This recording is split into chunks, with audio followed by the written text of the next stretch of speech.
Thank you for coming, sir.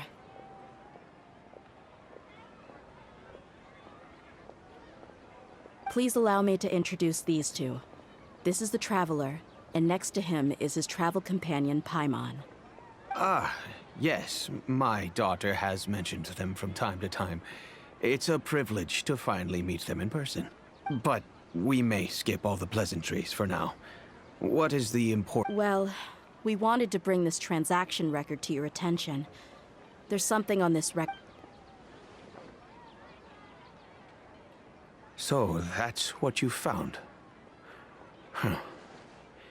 Seems like I can't keep everything from you much longer. If you wouldn't mind, we'd like an explanation.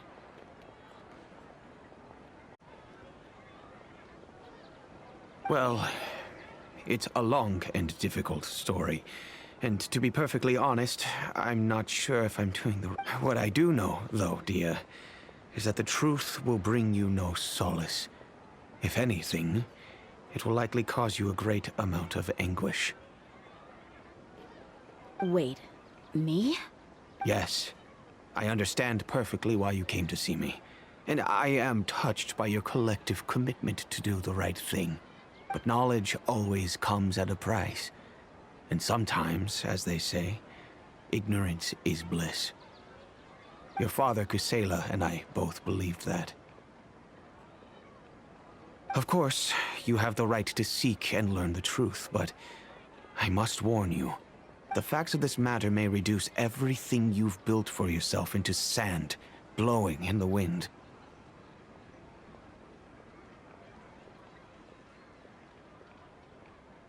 If you must proceed, then Kusela's heartfelt efforts will also fade into the wind like a fleeting mirage.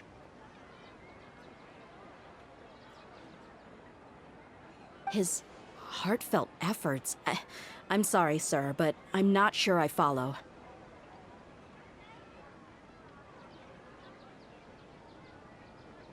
I've made it this far in life without a single drop of my father's support.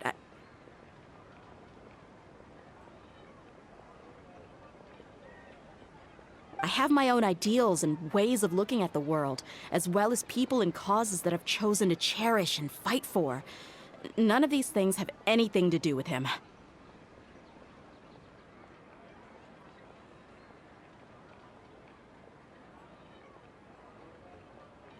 I came here today to support you as the head of the Homiyani family. No warning will change my stance on that.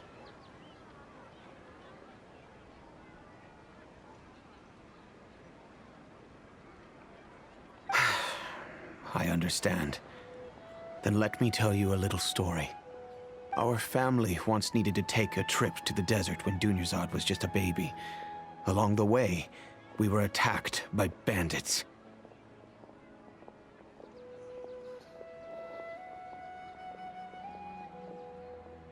They had superior numbers and quickly overpowered our bodyguards.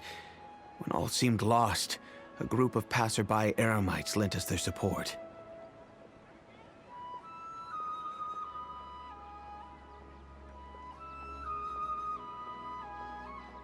Those Eremites were Kusela's brigade, Dekan al-Ahmar.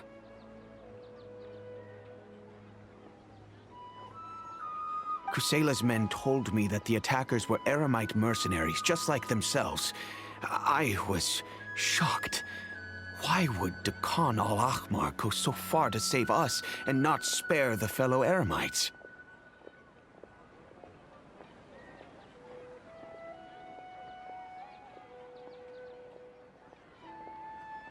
Kusela was grinning and walked over to play with baby Dunyarzad. She was startled by his unfamiliar face and nearly started crying.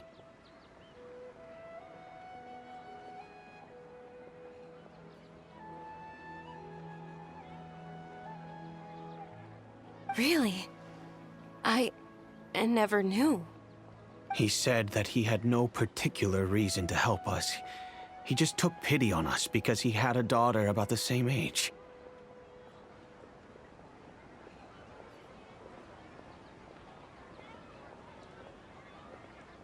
We started talking about our children, and I sensed that he was a devoted father. to repay his kindness, I hired his brigade to help out at our estate for a time and offered everyone generous remuneration.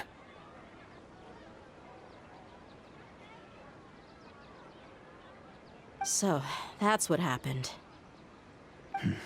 It was many years before I saw him again. I almost didn't recognize him the next time he came knocking on my door.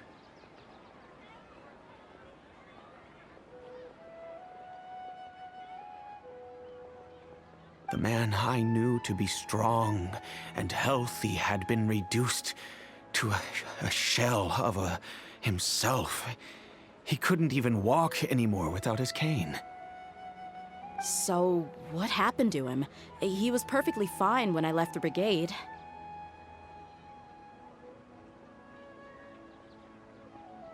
I'm not too sure myself. The only thing that didn't change was his cheery disposition. He said there was absolutely nothing to worry about and that he had gotten into a fight. That was all.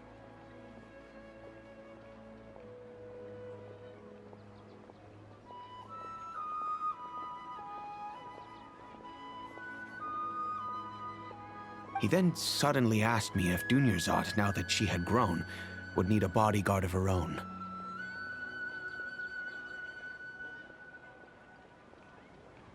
At the time, Dunyarzad was going through a particularly severe bout of her Elazar. There was no need for her to have a bodyguard when she could barely leave the house.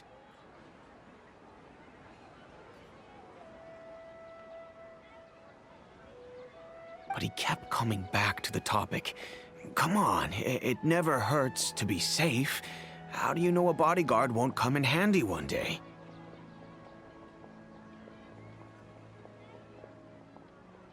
I was completely lost at first, until he recommended the Blazing Beasts, and in particular, a mercenary named Dia.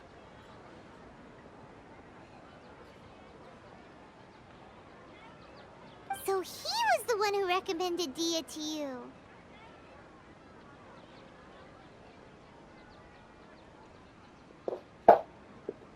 Indeed. He didn't say it out loud, but it was clear that he saw Deshret's relics as an evil group who would eventually corrupt every member in their ranks.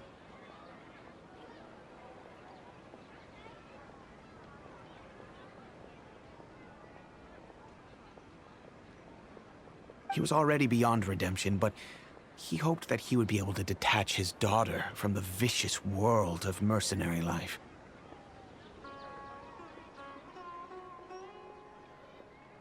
If Dia could stay in my house and keep working as a bodyguard, then gradually her affinity for the desert would decrease, and she'd be able to leave her previous life behind.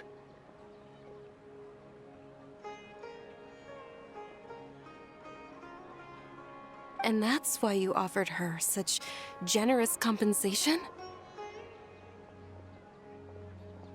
Yes, but not just because of that.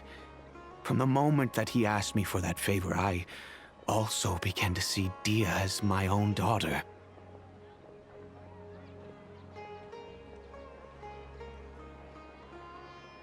And that's also why I tried to persuade you to stay when you asked for permission to leave.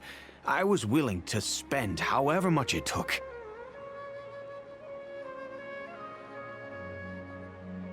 Kusela saved my daughter and me all those years ago in the desert. I could never refuse him entrusting his daughter to me.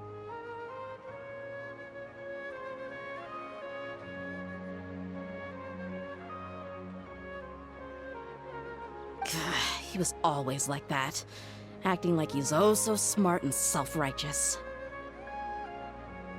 Kusela said that he'd reimburse me for a portion of Dia's fees. I refused to take any mora from him, but he'd always send me funds anyway.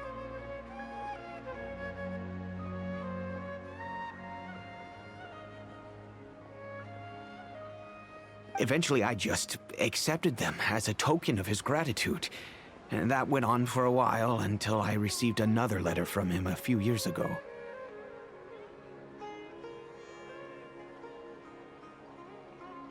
The letter contained a request to help him buy food, weapons, medicine, and even explosive materials.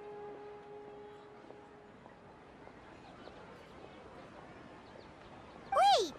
Isn't that around the time that Dekan al-Ahmar started becoming more aggressive? That's right. When I started to hear some nasty rumors, I became wary.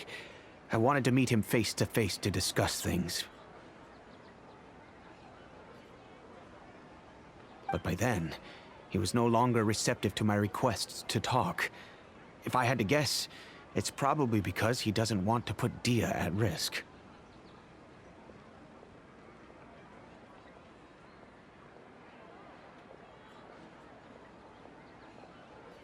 That thought occurred to me as well. I figured that he probably came to me for help because he had nobody else to turn to.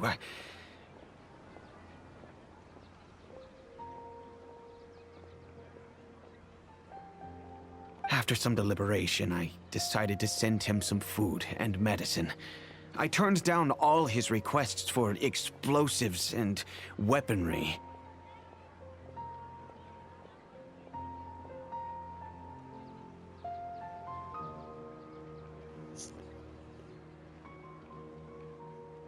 I am aware that even such a reduced gesture of support could lead to others coming to harm, but I could not simply reject his plea for help. In the end, it probably was the wrong decision. I plugged my ears to the rumors and just chose a solution that made me feel least guilty about myself. If you can, please tell me where he is now. None of the things he's doing right now make any sense if he's just trying to keep me from getting tangled up in his world. If all he wants to do is steer clear of me, then maybe he shouldn't have brought me into this world in the first place. Oh no.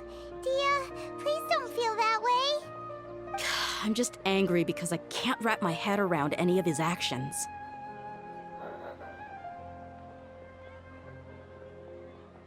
Another way? I don't know. I knew him, and he was nothing more than a childish brute. I can't understand what's going through his head. But I guess you do have a point. We haven't uncovered the whole truth yet.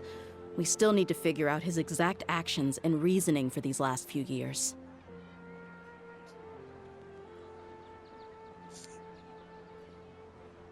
I'll do my best to help. Of course, anything between the two of you would need to be resolved between you and him alone.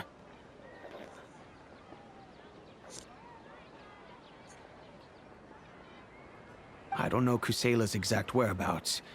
Outside of supplying his brigade with some goods, I tried my best to avoid getting involved any further with him.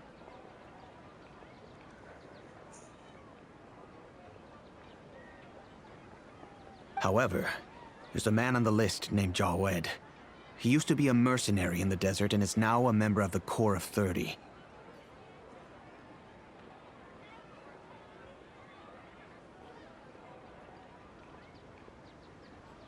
He's responsible for supplying weapons and liaising with the Dekan al-Ahmar's merchant caravan. I think he should know Kusela's whereabouts.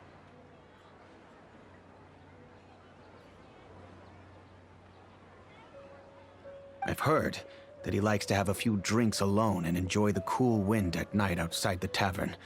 Maybe you'll be able to find him there.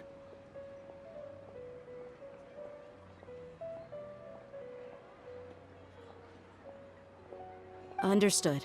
Thank you, sir. Then I'll stay and be with my father here. To be honest, I'm still a little dazed and haven't finished processing everything quite yet.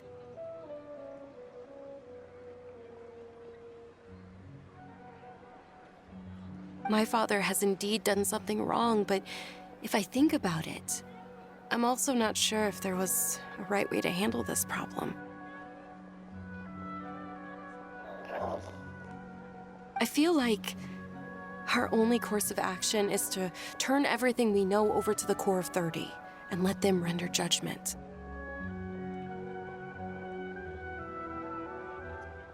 Yes. I am prepared to accept whatever verdict they choose. It's time to face my mistakes.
Don't you remember your revenge plans, my lady?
I can still drink.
Huh?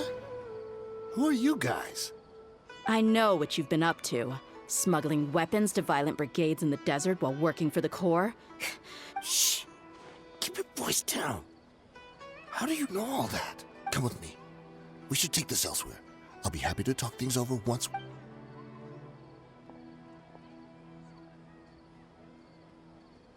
This place should do. All right. Back to my question. Don't worry about that for now. You know what kind of punishment you'll face once we report you to the Corps, I assume. Wait. There's no need to jump the gun. Let's talk this out. So what's in it for you anyway, Mora? Well, I was a little tight on money at the time, and Kusela took good care of me in the past.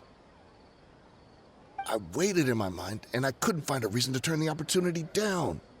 I wouldn't only be helping my benefactor, but I could also make some quick Mora. Let me tell you how it is. We're investigating Dakan al-Akmar, and we're gonna put an end to their operations. If you provide some help for us, then we might just put in a good word later to reduce the terms of your punishment. Hey, why don't we discuss this a little first? Listen, I made quite a bit of Mora from my last... Shut it.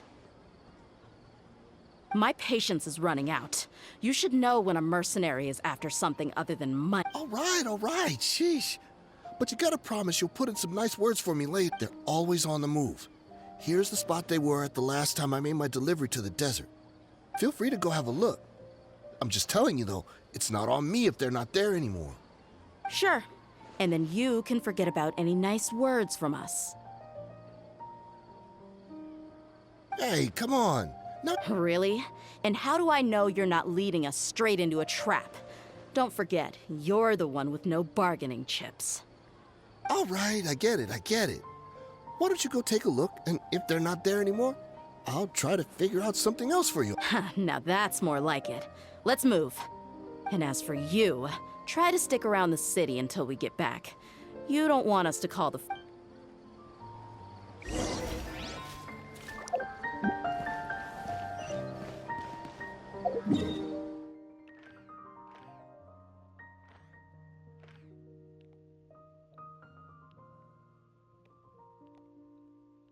अब्बो Iya, nakpik man day jisai.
Seems like we're in luck. That should be their camp right up ahead. Let's go. We'll finally get to the bottom of this ourselves. I'm here to see Kusela. Tell him to get out here. Tia, Why are you here?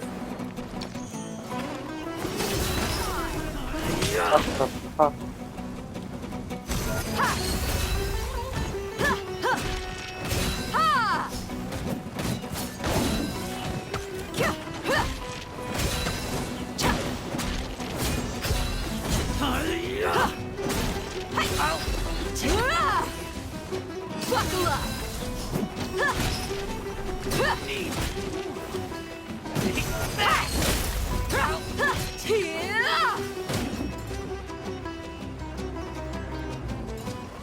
Where do you think you're going? Haven't you all done enough?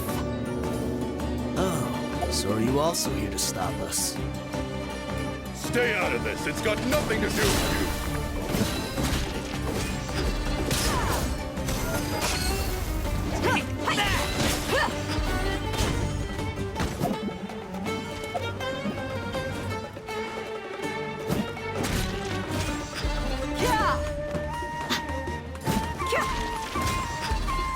Let's get it on!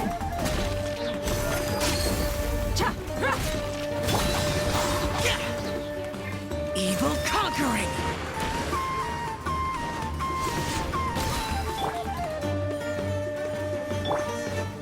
You asked for it! Take that!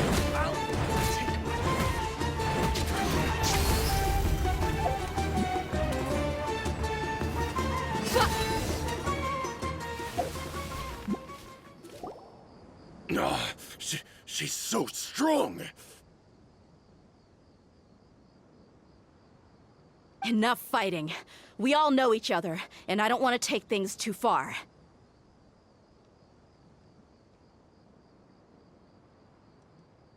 Just bring Kusela to me. There's no use hiding him anymore.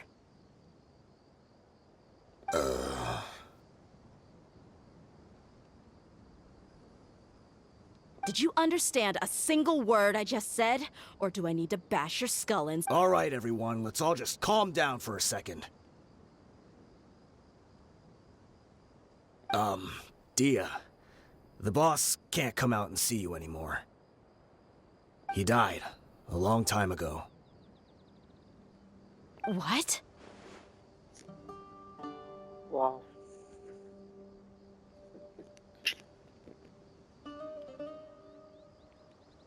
Seems like you've been out of the loop for a while. Guess that's for the best, though. At least, that's what the old man wanted.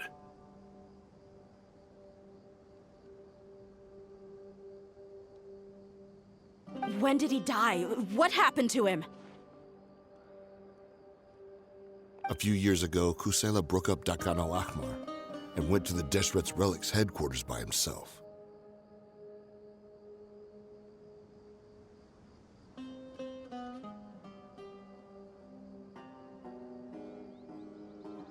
So is that when you guys started acting up? We would prefer to call it taking revenge. Every last person in Deshret's Relics must pay in blood for what they did.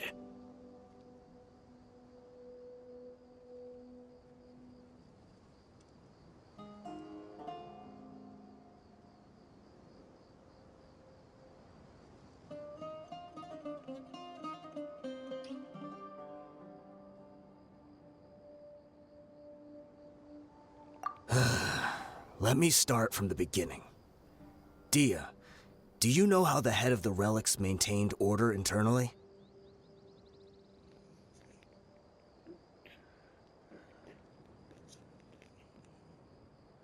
Overwhelming strength and unquestionable authority?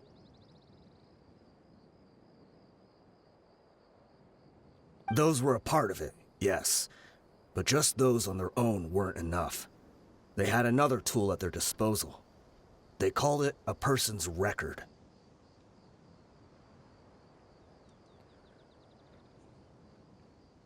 Regardless of whether they joined by their own will or were coerced, every person in Deshret's Relics was forced to leave a record of themselves at headquarters.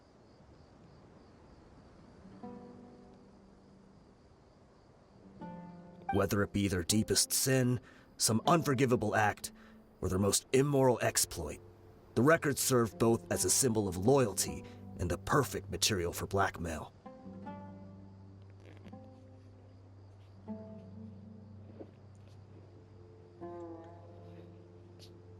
That's precisely it. Every one of us have a record.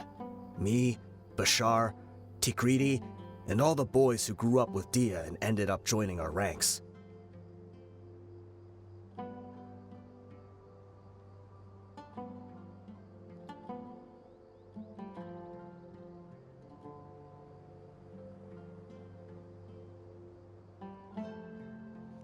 But you, Dia, you were never asked to provide a record, were you?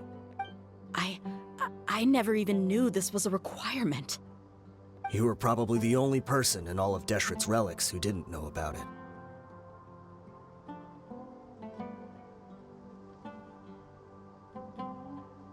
Ever since you were born, Boss had been trying to shield you from this organization's sinister rules.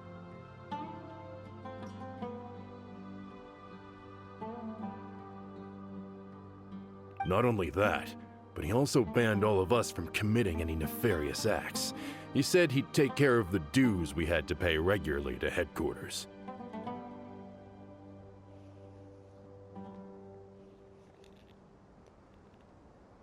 But in the end, he was just an ordinary person. What could he do?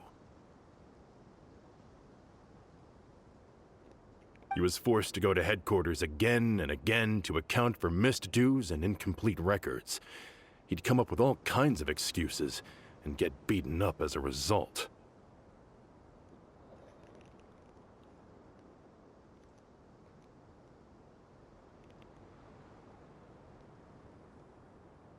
We all knew he was doing that for you.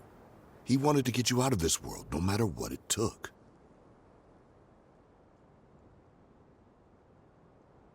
And that's why he became a shell of himself and couldn't walk without a cane.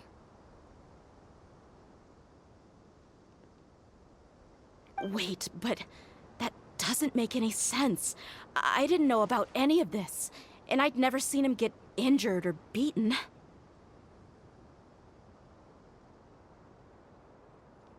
Because you were too young at the time. How would you ever tell between wounds from a beating and wounds from battle?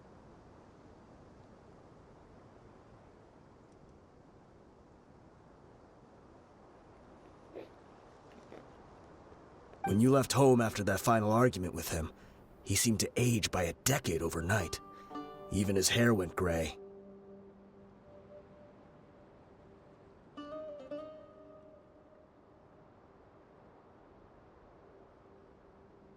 So, even the blazing beasts were... Yep. It was all his doing. Had he not arranged them to come to you, you probably would have been reduced to a pulp before you ever left the desert.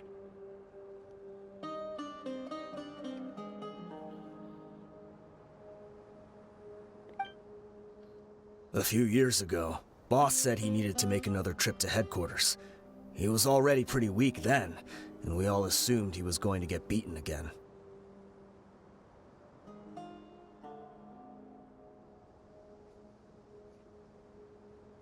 I suggested that he hand the role of leadership over to me, but he said there was no longer any need, since the Khan al-Ahmar would soon be no more.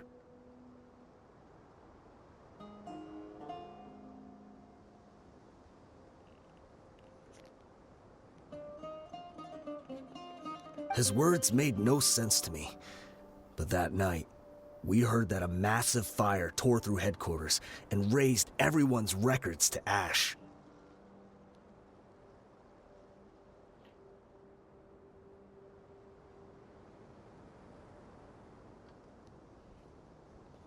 Everyone gained their freedom that night. Many members fled, not just from our ranks, but from the other brigades as well. Oh shit, we're dealing. Oh shit, lucky that shit.